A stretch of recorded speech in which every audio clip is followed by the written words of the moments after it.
అందరికీ మరణాత మరణాత మహిమస్వరం కార్యక్రమం వీక్షిస్తున్న దేవుని పిల్లలైన మీ అందరికీ ప్రభువు నామమున శుభములు కలుగునుగాక.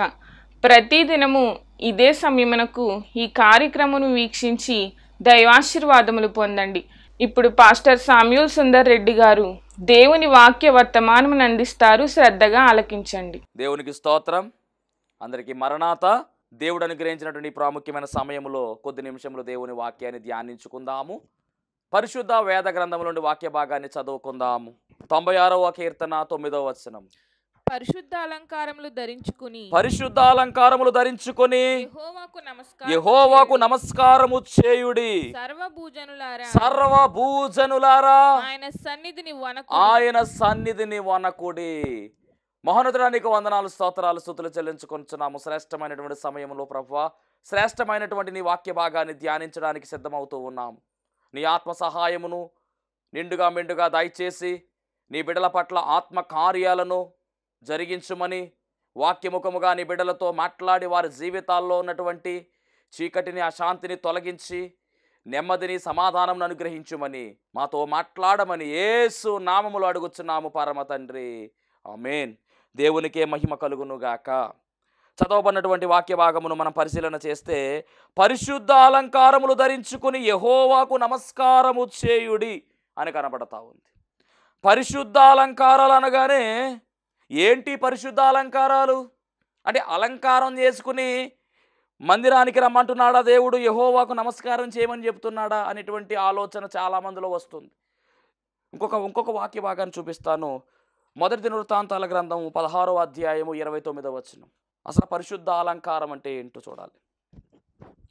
యెహోవా నామమునకు తగిన మహిమను ఆయనకు చెల్లించుడి. నైవేద్యములు చేతపుచ్చుకుని ఆయన సన్నిధిని చేరుడి. పరిశుద్ధాలంకారములగు ఆభరణములను ధరించుకుని, ఈ మాట పట్టుకోవాలండి మనం. ఆభరణములను ధరించుకుని ఆయన ఎదుట సాగిలపడుడి. ఆభరణాలు ధరించుకోమని ఉంది కదా, ఏంటి పాస్టర్ గారు అంటే ఆభరణాలు ధరించుకోమంటున్నాడు దేవుడు అనేటటువంటి ఆలోచన కొంతమందిలో కలగచ్చు. కానీ పరిశుద్ధ అలంకారములకు ఆభరణాలను రాయబడింది. దేవునికి మహిమ కలుగునుగాక. మరి అలంకరణ విషయంలో పరిశుద్ధ గ్రంథం ఏం చెప్తా ఉంది? అసలు పరిశుద్ధ అలంకారాలు అంటే ఏమిటి?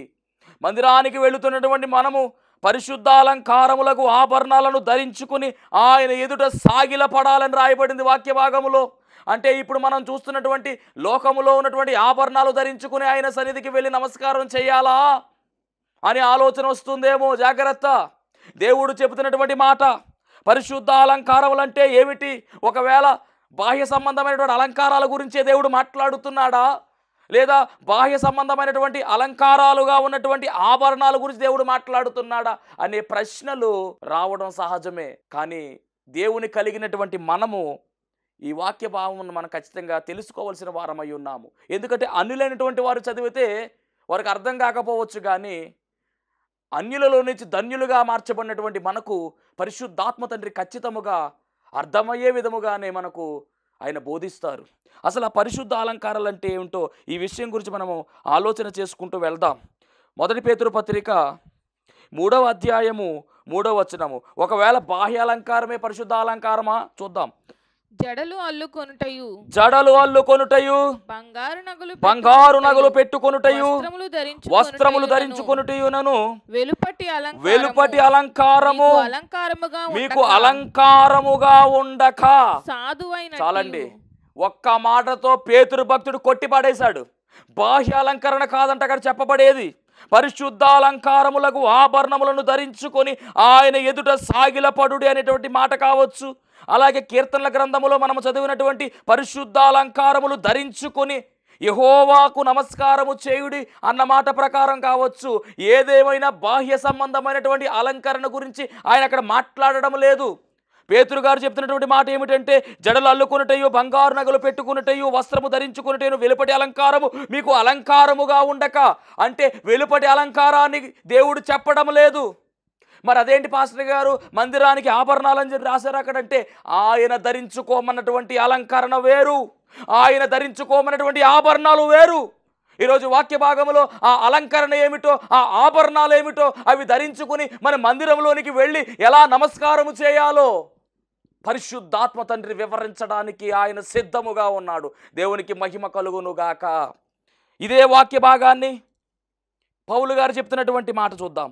ఇదే వాక్య భాగం తిమోతికి రాస్తున్నటువంటి మొదటి తిమోతి పత్రిక 2వ అధ్యాయము 9వ వచనము.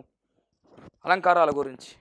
స్త్రీలును అనుకువయు స్వస్థ బుద్ధియు గలవారయుండి తగు మాత్రపు వస్త్రముల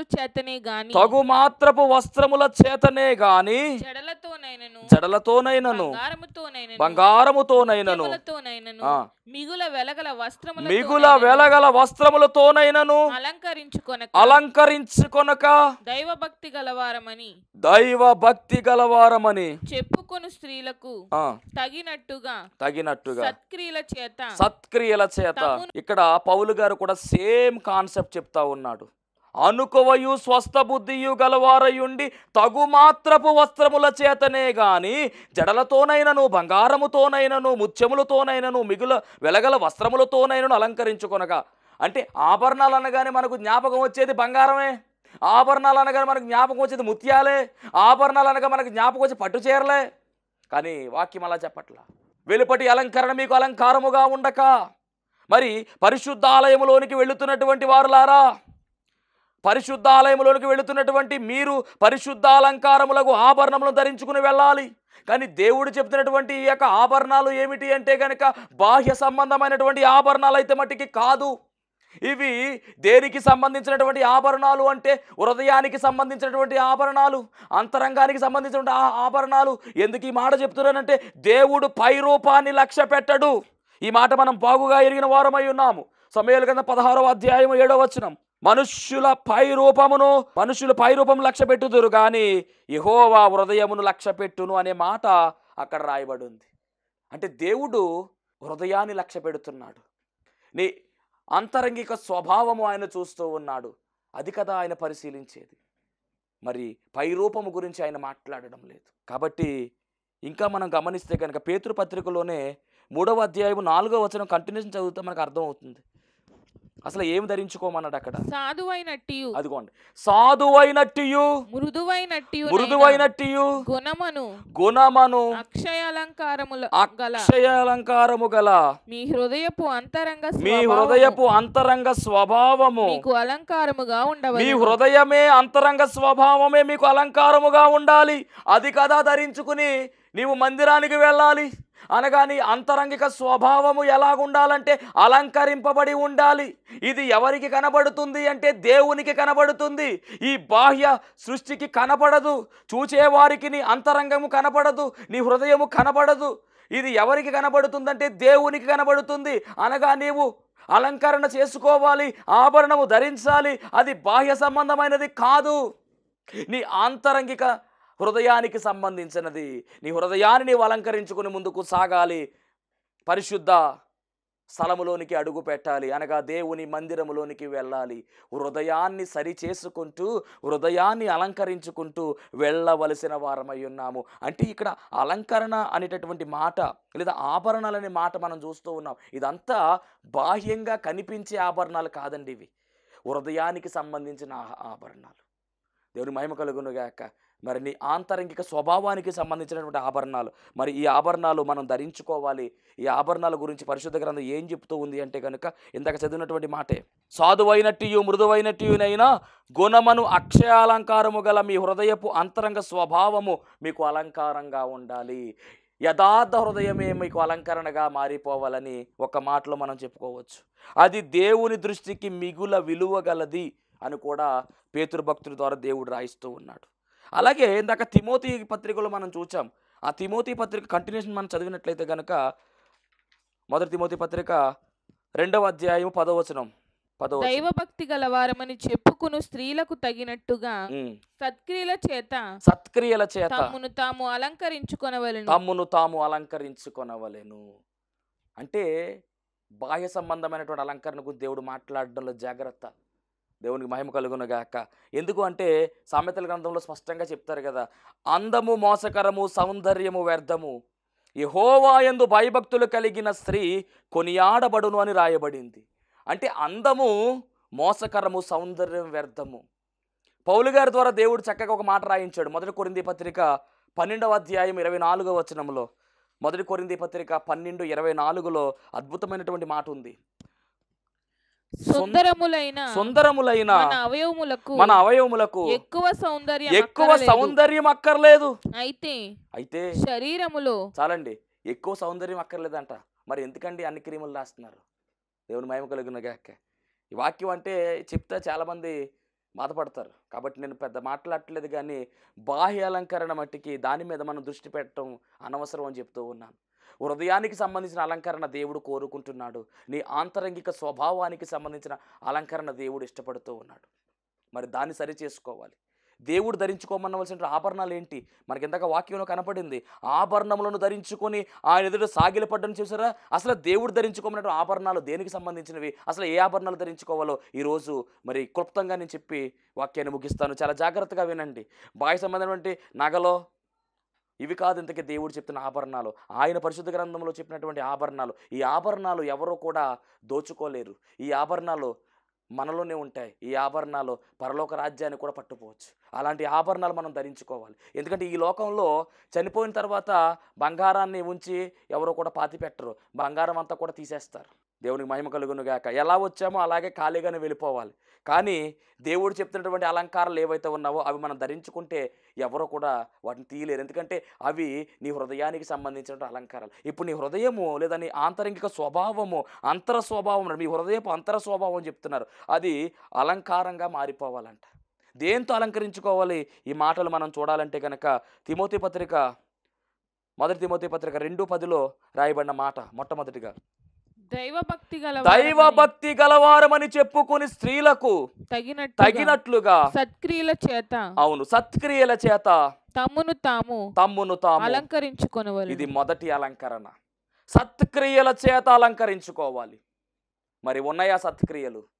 సత్క్రియలు అనగా మంచి పనులు చేస్తున్నామా? మంచి పనులు. దీని గురించి ఎఫెసీ పత్రికలో కూడా ఒక మాట కనబడుతుంది. ఎఫెసీ పత్రిక 2:10లో కూడా మనం చూడొచ్చు. సత్క్రియలు మనం చేస్తున్నామా, చేయట్లేదా? మరియు వాటి యందు మనము నడుచుకొనవలెనని దేవుడు ముందుగా సిద్ధపరిచిన సత్క్రియలు చేయుటకై మనము క్రీస్తు యేసునందు సృష్టింపబడిన వారమై ఆయన చేసిన పని అయి ఉన్నాము. అదండి, దేవుడు మనల్ని ఏర్పాటు చేసుకున్నాడు. ఎందుకో తెలుసా? సత్క్రియలు చేయడానికి, మంచి పనులు చేయడానికి. చేస్తున్నారా? మరి బైబిల్ గ్రంథంలో సత్క్రియలు చేసినటువంటి ఆమెను గురించి మనం ధ్యానించగలిగితే, ఒక ఆమెను గురించి నేను మీకు చెప్తాను, జాగ్రత్తగా వినండి. ఈమె ఎవరు అంటే కనుక యొప్పే అనేటటువంటి ఊరిలో తబితా అనేటటువంటి పేరు కలిగినటువంటి ఒక శిష్యురాలు. ఈమె తబితా అనేటటువంటి పేరు, అలాగే ఈమెకు మరొక పేరు ఉంది, దోర్కా. అర్థం ఏంటంటే లేడీ. ఈ లేడీకి లేడీ అనేటటువంటి పేరు కూడా ఉంది, అలాగే తబితా అనేటటువంటి పేరు కూడా ఉంది. ఈమె సత్క్రియలను ధర్మశాస్త్రమును బహుగా, వాక్యం చదువుదాం 36వ వచనం, అపోస్తుల కార్యగ్రంథము 9వ అధ్యాయము 36వ వచనం. అపోస్తుల కార్యాలు 9:36 చదువుదాం ప్రియులారా. మరియు యొప్పేలో తబితాను ఒక శిష్యురాలు ఉండెను. ఆమెకు భాషాంతరమున దోర్కాని పేరు. ఆమె సత్క్రియలను ధర్మకార్యములను బహుగా చేసి ఉండెను. చాలండి, ఈమె సత్క్రియలను అలాగే ధర్మకార్యములను చాలా చేసిందట. ఈమె ఏమైంది అంటే కనుక ఆ దినములలో కాయిలా పడి చనిపోయింది. మొత్తం మీద ఏదో అనారోగ్యం వచ్చింది, చనిపోయింది. సరిగ్గా ఆ చనిపోయినటువంటి ఆ ప్రాంతానికి దగ్గర అనగా లుద్దా అనేటటువంటి ఊరు ఉంది. ఆ లుద్దాకు ఎవరు వచ్చారంటే పేతురు గారు వచ్చారు. లుద్దా అనేటటువంటి ఊరు ఈ యొక్క తబితా ఉన్నటువంటి యొప్పేకు దగ్గరగా ఉంది కాబట్టి మరి ఈ యొప్పే నుంచి కొంతమందిని పంపించి పేతురు గారికి కౌరంపారు. ఇలా పలానా ఆవిడ ఇలా చనిపోయింది అని చెప్పి కౌరంపితే మొత్తం మీద ఈమెను శుభ్రం చేసి పైన మేడగదిలో పడుకోబెట్టారు. ఈలోపు పేతురు గారు వచ్చారు. పేతురు గారు వచ్చి నిలవబడిన వెంటనే అక్కడ పాపం ఈమె చేసినటువంటి సత్క్రియలు ఎలాంటివంటే కొంతమంది విధవరాండ్రను ఈమె పోషించినట్టుగా, వారికి చక్కని వస్త్రాలను కుట్టినట్టుగా మనం చూస్తూ ఉన్నాం.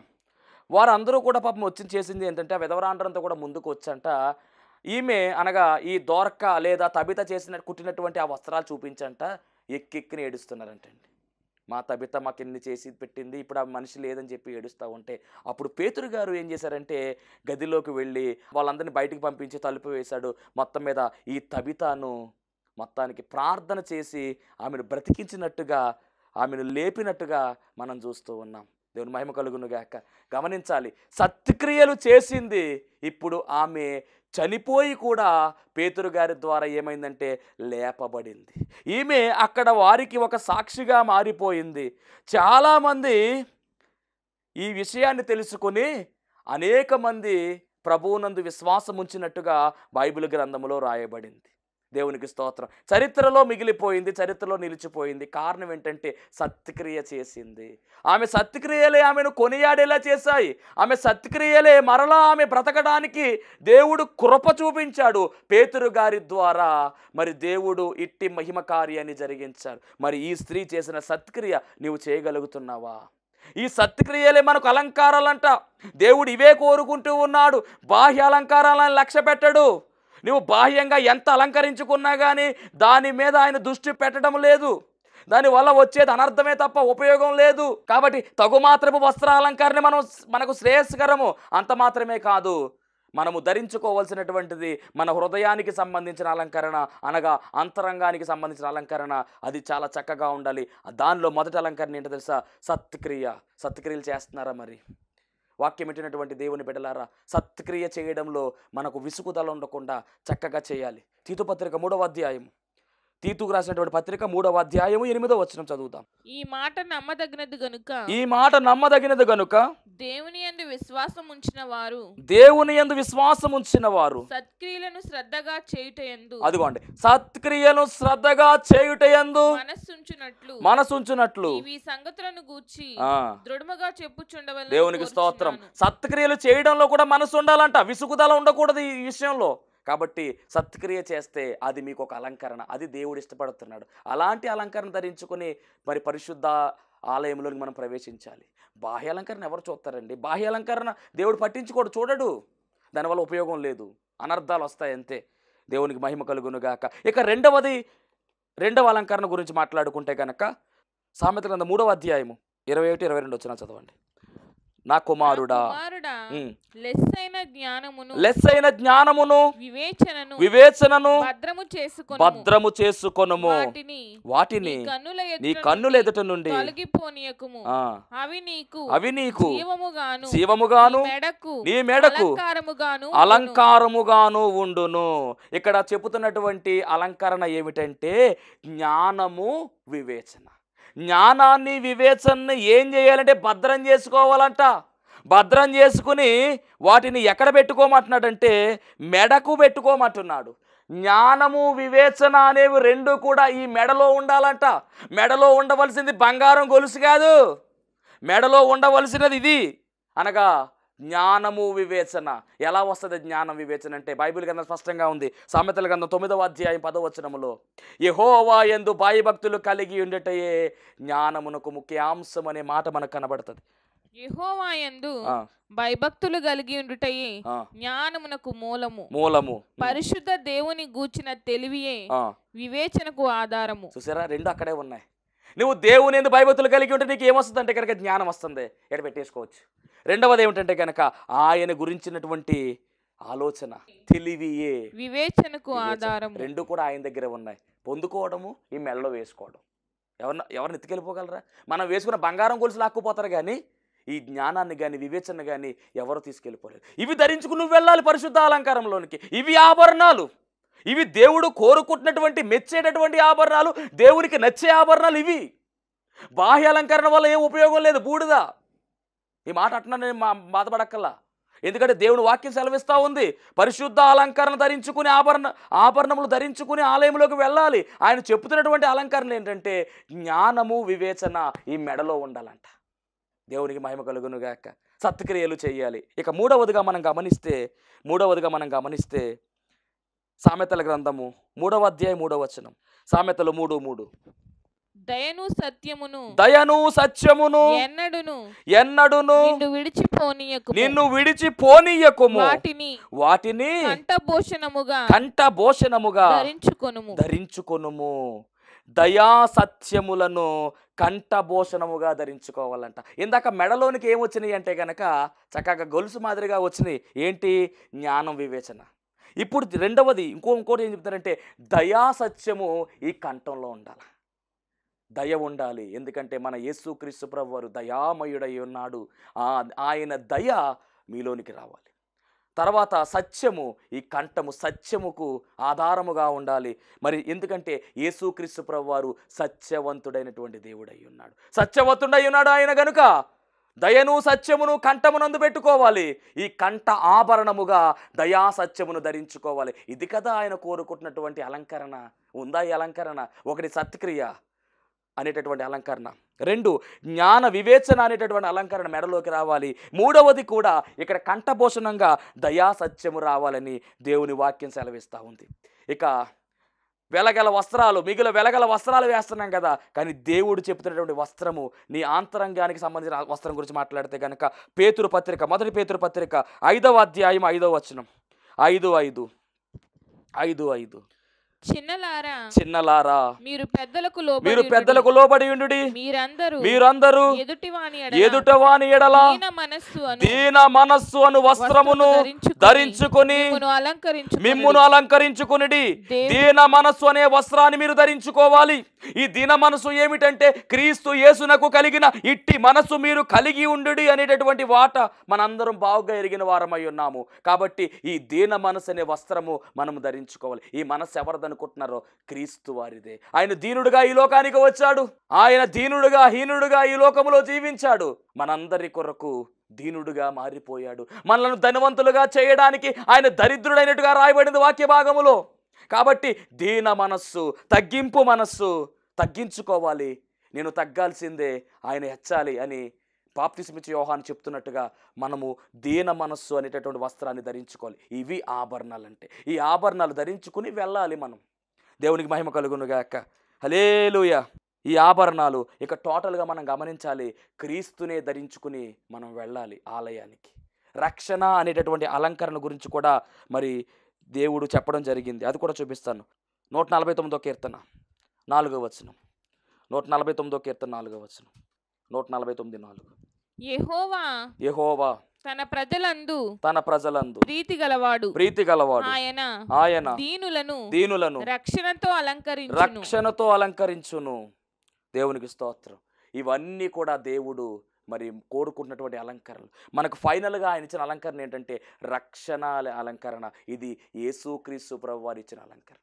జ్ఞానం ఎవరంటే ఆయనే, వివేచన ఎవరంటే ఆయనే, దయ ఎవరంటే ఆయనే, సత్యం ఎవరంటే ఆయనే. ఇక అన్నీ కలగలుపుకొని ఏమవుతుందంటే నీ అంతరంగాన్ని ప్రభువుతో నింపేసుకో.